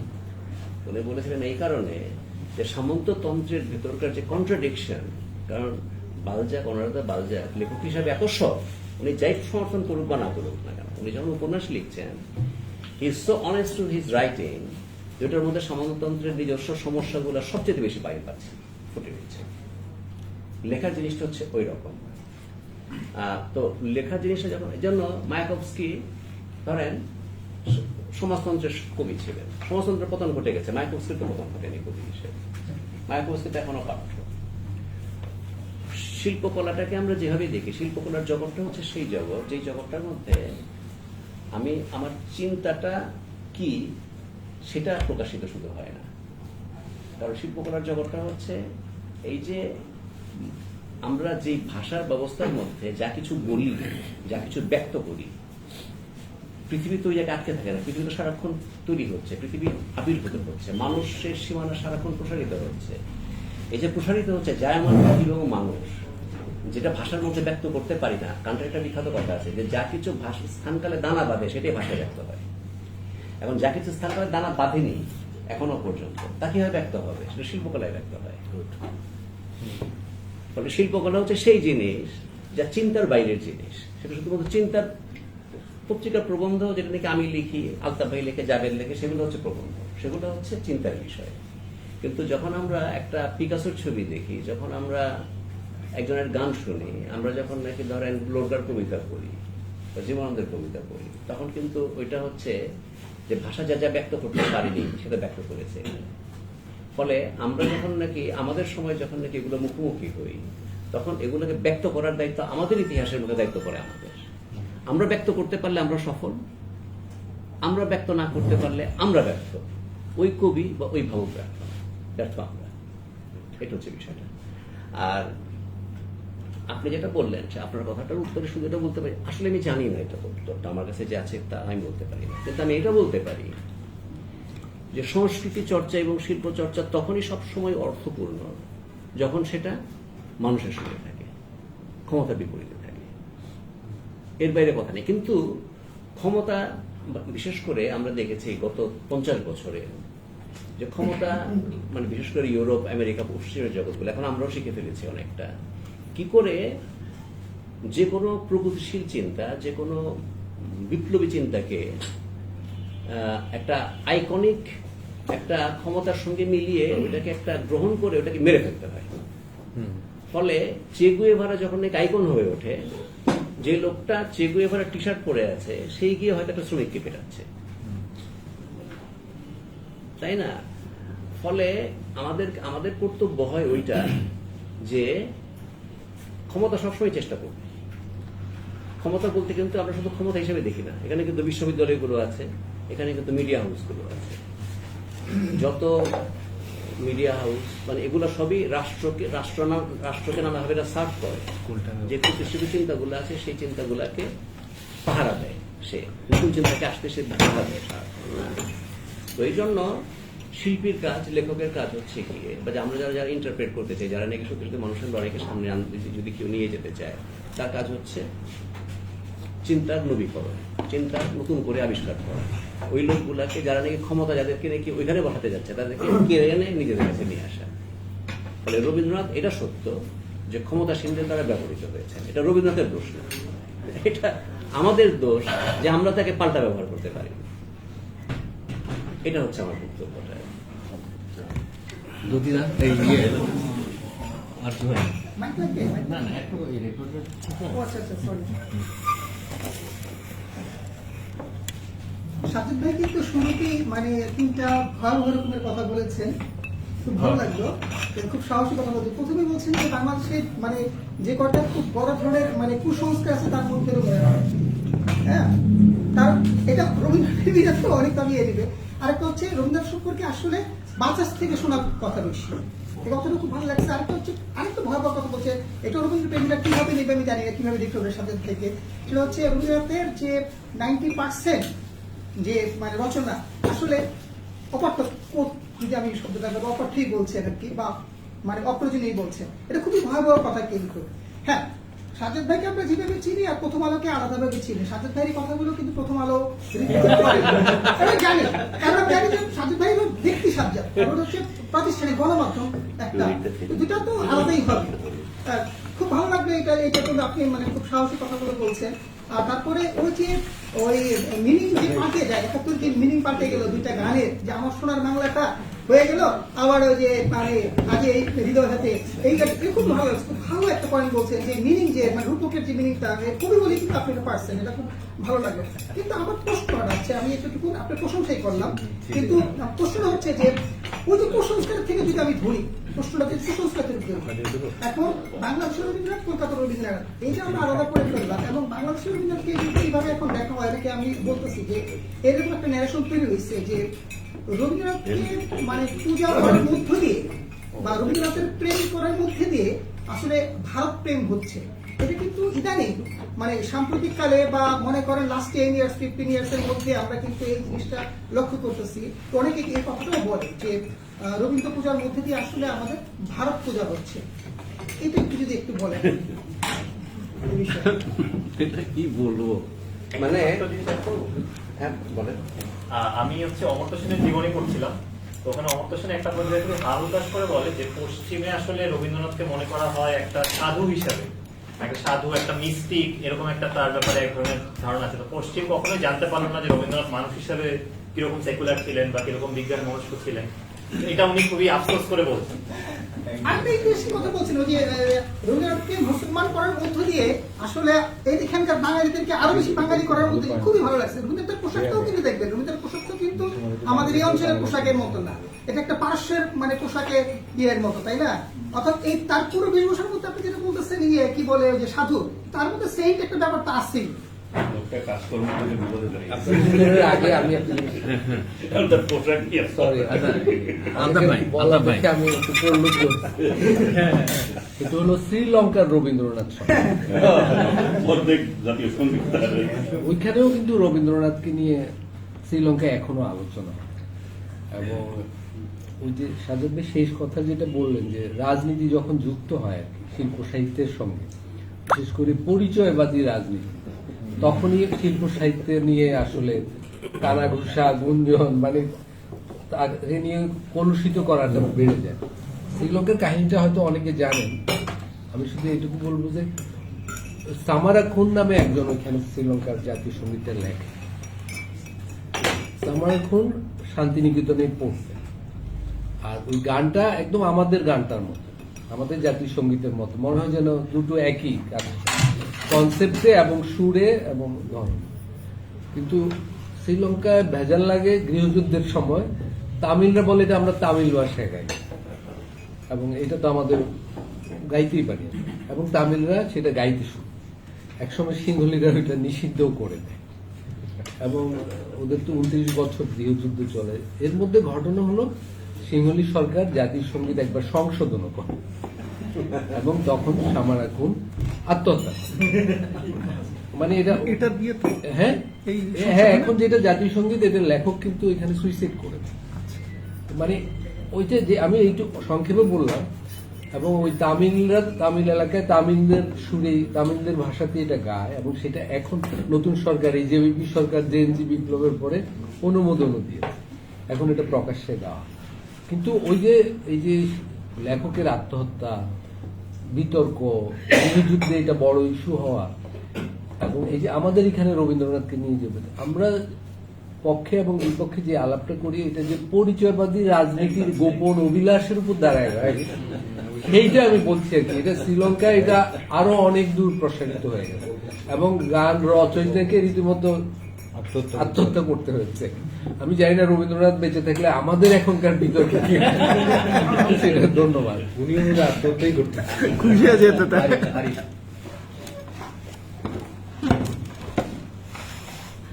আমি আসলে এই যে আজাদের যে গান কথা, হাওয়ায় কথার যে ছোটবেলায় যখন রবীন্দ্রনাথকে শুনতাম, তখন প্যারালালি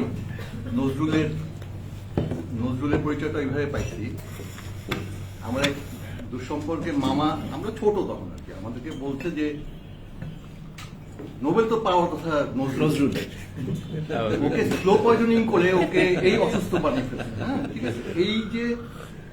এই যে শুরুতেই যে মানে নজরুলকে এবং রবীন্দ্রনাথকে যেভাবে চিনলাম, আরো আছে যে প্রমিলা রবীন্দ্রনাথের দুঃসম্পর্কে আত্মীয়, বিয়ে দিয়ে আস্তে আস্তে বিষক্রিয়ায় শেষ করে দিচ্ছে। এখন সেইখানকার দেখলাম নবীন একজন রাজনীতিবিদ, এখনকার এমপি আর কি, সে বলতেছে যে রবীন্দ্রনাথের মানে ওই যে সম্ভবত নোয়াখালীর ওই অঞ্চলের আর কি, মাসুদ সে খুব আলোচিত হয়েছে। তো সে আবার দাবি করলো, দেখলাম যে নজরুল হচ্ছে আমাদের কবি। নজরুল তো আসলে পুরুলিয়া জন্মগ্রহণ করছে। এখন যদি মানুষ যদি জেনে যায় কখনো যে ভালোভাবে যে সেও ইন্ডিয়ায় জন্মগ্রহণ করছে, তাহলে নজরুলকে বর্জন করে ফেলতে পারে। সঙ্গে বাংলার কোনো এখন আসলে সাহিত্য আসলে সাম্প্রদায়িক যে জায়গা, এই জায়গা থেকে আমাদের যে দেখা, এটা এত মানে এই বিভাজনটার থেকে আসলে বের হওয়ার উপায় কি? মানে এখন মনে করেন যে রবীন্দ্রনাথ যদি ইউরোপে জন্মগ্রহণ করতো তাহলে আসলে এত ভেজাল হতো না। সে যদি বাংলা ইউরোপে বসে বসে লিখতো, আমাদের এত ভেজাল হতো না। আমার ব্যক্তিগত ধারণা হচ্ছে, মানে এখানে দুই তিনটা কথা বলি। একটা ব্যক্তিগত ধারণা নিয়মটি আমাদের উপর এসে পড়েছে, একটা কথা। কারণ রবীন্দ্রনাথ সম্পর্কে মানে আমাদের এখানে যে কোনো কিছুই আতিশয্য বেশি, মানে তর্ক কম, আলোচনা কম, চিন্তা কম। এটা রবীন্দ্রনাথ ধরেন, আমি বলি নজরুলের সঙ্গে আজকাল নজরুল দিনে যারা নাকি মাথা নাচানাচি করছে, নজরুল এদেরকে যদি বিরোধী থাকতে প্রত্যেকে চপেটা হাত করে দাঁত ফেলে দিত। এই কারণটা হচ্ছে রবীন্দ্রনাথ এদের বিরুদ্ধে লিখেছে, এবং এরা নজরুলকে সময় কাফের বলেছে। আমরা এটা ভুলে যাই যে নজরুল যাদের বিরুদ্ধে লিখেছে, তা যে ধরনের লোকের বিরুদ্ধে বলেছে, সেই ধরনের লোকের নজরুলের সঙ্গে নাচানাচি করছে। নজরুল অ্যাবসলিউটলি নজরুল এরকম লোক ছিলেন না। নজরুলের লেখা যারা পড়বে তারা দেখবেন, এবং নজরুলের সঙ্গে রবীন্দ্রনাথের বিখ্যাত বিতর্ক আছে। আপনারা যদি কেউ পড়েন দেখেন, বড় প্রীতি বালির বাগ বলে একটা প্রবন্ধ আছে, এবং খুবই ইন্টারেস্টিং বিতর্ক। এমন না যে জিনিসগুলো সবকিছুই আমরা মনে করি সব স্মুথ ভাবে এসছে, ব্যাপারটা তা না। তর্ক বিতর্কের ইতিহাস আমাদের বাংলা সাহিত্যের মধ্যেও আছে, কিন্তু আমরা সেই ঐতিহ্য হারিয়ে ফেলেছি, এটাই ল্যাক। আর চিন্তার জগতের মধ্যে ভাই কোনোই নাই, শত্রু মিত্র নাই। মানে ধরেন আমি ভারতের সঙ্গে আমি যখন নাকি তর্ক করব, সেটা আমার আমার জাতীয় স্বার্থ বা রাষ্ট্রীয় স্বার্থের দিক থেকে তর্ক করবো, এবারে কোনো এটার মধ্যে কোনো জায়গা নেই। কিন্তু অরুন্ধতির আগে কি আমি বলবো যে একটা ফালতু ইন্ডিয়ান বলে এটা হবে? বা ইউআর আনন্দমূর্তির মতন লেখককে কি আমি ফেলে দেবো? কবিরের মতন কবিকে কি আমি বলবো যে আমি পড়বো না? এটা হতে পারে? এটা তো হবে না কখনো। আমি যখন পশ্চিমের সমালোচনা করব, ওয়েস্টার্ন সোসাইটির যে ওয়েস্টার্ন হেজিমনি, ওরা কিভাবে আমাদের উপনিবেশে শাসন করেছে এবং তাদের চিন্তা কাঠামো কিভাবে করে তাদের চিন্তা দিয়ে আমাদের চিন্তাকে তারা দখল করার চেষ্টা করে, যখন পড়বো তখন কি আমি কি ওইখানকার কথার কথা বলছি আর কি? আমি কি ধরেন মানে যারা থেকে বড় ভাবুক আছে ওদের চিন্তাটা আমি করবো না, অ্যানালিসিস করবো না? আমি ওই যে মিশেল ফুকোর লেখাটা পড়বো না, যে কিভাবে করে পাওয়ার কিভাবে করে কাজ করে সেটা বোঝার জন্য? আমাকে তো পড়তে হবে, তাই না? আমি তর্কও করব, আমি পড়বো, এবং সে তর্ক করার সাহস আমার থাকতে হবে। তার চেয়ে বড় ব্যাপার হচ্ছে আমি যেটা বুঝি, মানে এখানে হচ্ছে যে আমরা আমাদেরকে ঠিক মতো বুঝতে পেরেছি কিনা, আমরা যে জনগোষ্ঠী হিসেবে একটা ইতিহাস পার হয়ে এসেছি, সেই ইতিহাসের প্রতি আমার দায় কতটুকু। যে মানুষগুলো এই ইতিহাসকে রচনা করেছে এবং যেই মানুষগুলো এই বাংলাদেশটাকে তৈরি করেছে যে স্বপ্নটার মধ্য দিয়ে, সেই স্বপ্নের সঙ্গে আমার ভাব সম্পদের চোখটা আমি করতে পারলাম কিনা। যেই লেখকগুলো আমাদের সামনে এসেছিলেন, যে আর্টিস্ট আমাদের সামনে এসেছিলেন, তাদের সেই যে জিনিসগুলো আমাদের সামনে আছে সেগুলো কি আমরা তাদের লড়াইয়ের স্বপ্নের সঙ্গে একাত্র করতে পারছি কিনা, এটা হচ্ছে গুরুত্বপূর্ণ প্রশ্ন।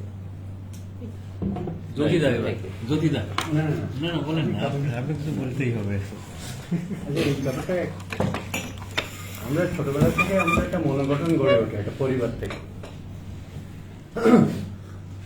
একটু আগে যেটা বললেন আমরা ছোটবেলায় শুনেছি, ওইটা যায় না যে নজরুল কি যেন নোবেল পেতে পারতেন। এই যে ছোটবেলার ট্রেনিংটা, এটা যায় না। এটা খুব বড় হলে খুব কষ্ট করে কেউ কেউ ইয়ে করতে পারেন। যেটা পেরেছিলেন রেজাউল করিম কলকাতার, রেজাউল করিমই একমাত্র বলেছিলেন যে বন্দে মাতরমটা এটা আমাদের গাওয়া উচিত। কেন না?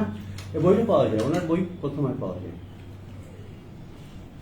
আমি প্রথম পড়ি যে মুজাফফর আহমেদ বললেন যে আমি কি একটা মুসলমান কি করে বন্দে মাতরম গাবে। মুজাফফর আহমেদ মানে কমিউনিস্ট, যার জন্য পরবর্তীকালে সকল কমিউনিস্টই এইটার পক্ষে ছিল, যেটা অসম্ভব। দেশকে মা ভাবা এটা সবার পক্ষে অন্তত মুসলমান ধর্মাবলম্বীদের পক্ষে সম্ভব না। কারণ মা মানেই হচ্ছে প্রতীক। আমার মা তো একটা প্রতীক। এখন ভাষা হচ্ছে, একটু আগে আলোচনা হচ্ছিল, ভাষা হচ্ছে চিন্তার অনুবাদ।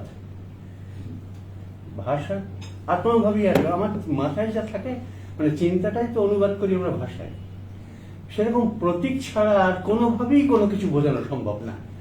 যেমন আমরা বলি গতির প্রতীক হিসেবে বলি তীরের মতো গতি, কবিতায় বলি আমরা রকেট আসলে রকেটের মতো গতি, অশ্বের গতি। একটা সময় ছিল যখন মানুষ অশ্বের গতিকে খুব পরিমাপ করতো। এখন রকেট, আলো, অনেক কিছু আসছে, আরো আসবে সামনে, আরো গতি আসবে। তো এগুলো সব প্রতীক। আমি কোনো না কোনো ভাবে ওই জিনিসটা কেমন এটা বোঝাতে, এই পর্দাটা কেমন বোঝাতে আর একটা কিছু বলতে হবে যে পর্দাটা দেখছে না। সুতরাং প্রতীক দুনিয়ায় থাকবে। প্রতীকই হচ্ছে একমাত্র শিল্প সাধনা বা অন্য কিছু, এমনি যে কোনো কথার আর কোনো কিছু নেই, বলতে হবে। প্রতীক তৈরি হয়ে যায় আমাদের পারিবারিক ওরিয়েন্টেশনে। আমরা এখনকার আমাদের পরিবার কিভাবে গড়ে উঠতেছে তার উপরে আগামী দিনের রবীন্দ্রনাথ বা নজরুল এটা টিকে থাকবে। আমাদের পরিবারের ট্রেনিংটা কেমন, 7-8 বছর বয়সে যে ট্রেনিংটা হয় পরিবারে বা প্রত্যেক পরিবারে হয়, সেটা এক এক ধর্মাবলম্বীদের মধ্যে এক একভাবে হয়।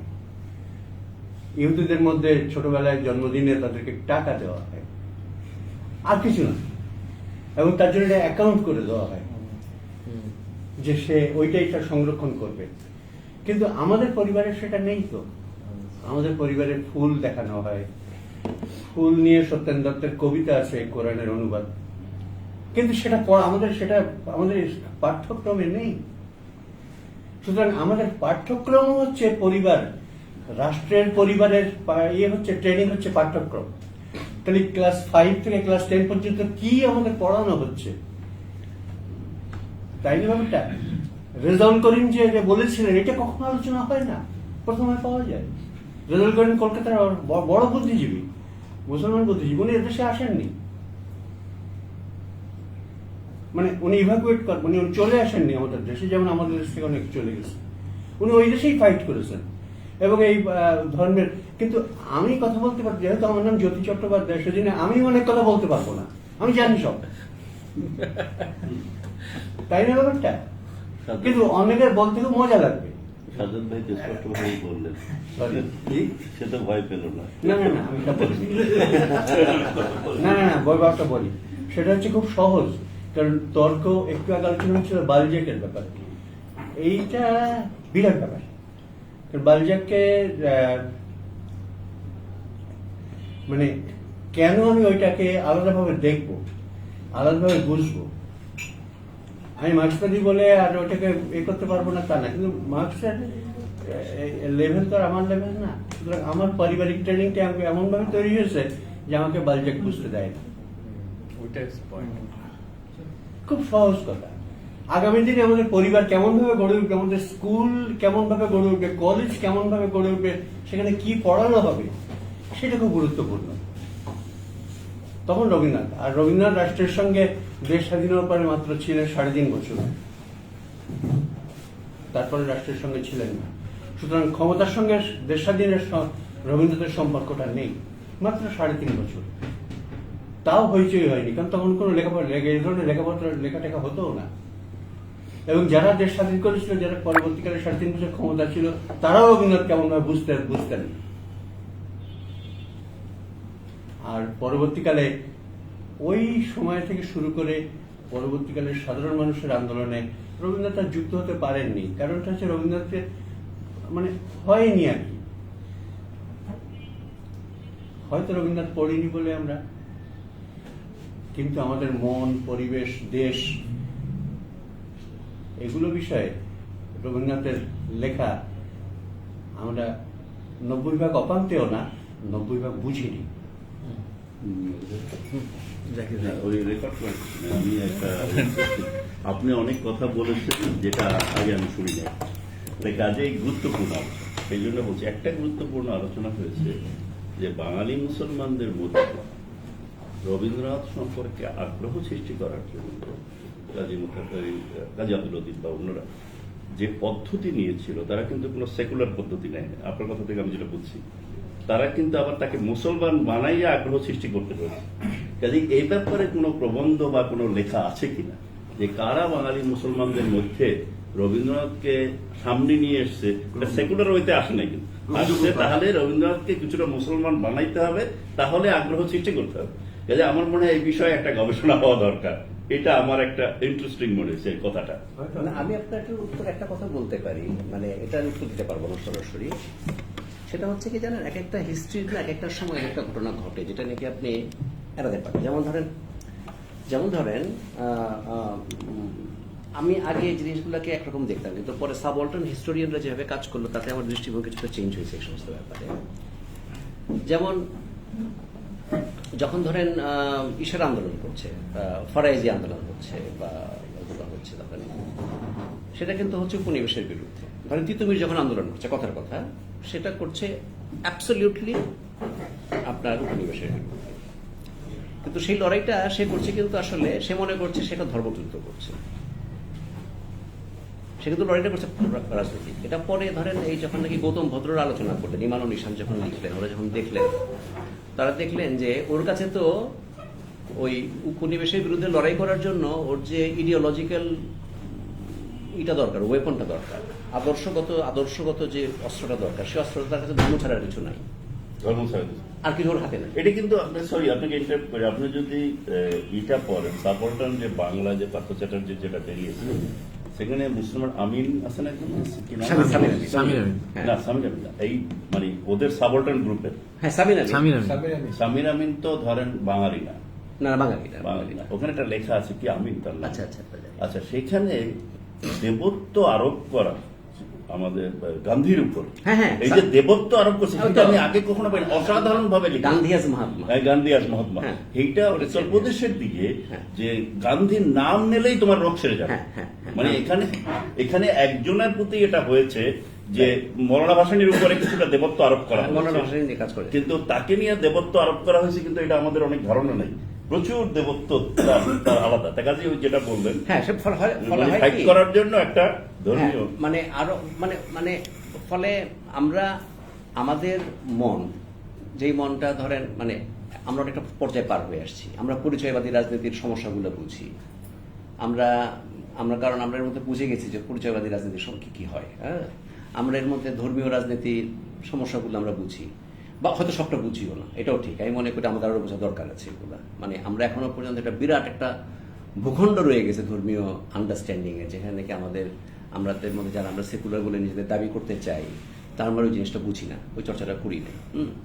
তো কিন্তু এক একটা সময় আমি এক একটা ঐতিহাসিক পর্যায়ে এক একটা সময় থাকে, যে সময়টায় আমি একটা ঘটনা বলি তাহলে বুঝতে পারবেন। সেটা হচ্ছে একবার আমার সামনে হুমায়ুন আজাদ বলছিল, এই নজরুল তো খালি হামনাত লিখলো, ঠিক আছে? তখন গুন্দা নির্মলেন্দু গুণ একটা উত্তর দিলেন, আমার এত ইন্টারেস্টিং লাগলো। বললো, নজরুল হামনাত লিখেছিল বলে হুমায়ুন তুমি আধুনিক কবিতা লিখতে পারো। Exactly, this is very important. মানে আমরা লিখেছি তো বলেই মানে আমাদের কিন্তু আমাদের ইতিহাসের মধ্যে আমরা যখন যাই, আমাদের অনেকগুলো পর্যায় অতিক্রম করতে হয়। আমরা এই পর্যায় থেকে আমরা ভাবতে পারি না যে ওই পর্যায়টা এইভাবেই পার করতে পারতাম। এটা হচ্ছে বিষয়। আচ্ছা, এইখানে সৈয়দ আবুল মকসুদের বাসায় একদিন অনেক আড্ডা দিচ্ছিলাম। আড্ডার একটা মুহূর্তে হলো যে প্রথমে বাঙালিরা জানতো যে তাদের তিনটা কবি, একটা হচ্ছে রবীন্দ্রনাথ, একটা জসীমউদ্দিন, নজরুল। তো বলে যে তারও জীবনানন্দ আবিষ্কার হয়েছে পরে, বুঝছো? কেন আবিষ্কার হইলো এটা আবার একটা খুব মজা করে আবার শুনলো। এই আনন্দ গ্রুপ সেটা চিন্তা করলো যে দুইটা মুসলমান হয়ে জিতেছে, আর একটা বাইক করার চেষ্টা করলো। তো এই জন্য আসলে তো জীবনানন্দ আমাদের জীবনে একটু পরেই আবিষ্কৃত হয়েছে নাকি, কারণ সিরিয়াস লেখার পর বোধহয় পরেই আবিষ্কৃত হয়। আচ্ছা, একটা ব্যাপার, এই যে দেবত্ব আরোপ গান্ধীর উপরে, আমাদের দেশের কনটেক্সটে হয়তো মৌলানার উপরে দেবত্ব আরোপ হয়েছে না, এই বাংলায় তার উপর ছিল। খুব সুন্দর আইডিয়া, কিন্তু দেবত্বর এই না, বেশি concept-টাই record করার দরকার নেই। কিন্তু সব আমাদের record করার দেশে দরকার নেই। না, এটা একটু এমনি গল্প করতে। আমাদের দেশে দেবত্ব আরোপটা আমাদের তো আমরা দেবত্ব আরোপটা তো পছন্দ করি না, নেইও, তাই না ব্যাপারটা? সুতরাং এই দেবত্ব আরোপের সাথে মৌলানা ভাসানী বা আর কোন মুসলমানকে জড়ানো ঠিক না, কারণ এরা তো দেবতা হতে পারে না। সুতরাং সাবঅর্ডিনেট ওই দিকটাও বিবেচনা করা উচিত, কাদের উপরে কোনটা হচ্ছে। সুতরাং সাবঅর্ডিনেট আমরা জানি বুঝি, কিন্তু সবার জন্য না, তাই না? ব্যাপারটা খুব সহজ। যেমন যদি ওয়েস্ট বেঙ্গলের মুসলমানদের সাবঅর্ডিনেট ধরা হয়, পূর্ব বাংলার মুসলমানরা তো সাবঅর্ডিনেট না, কেন না?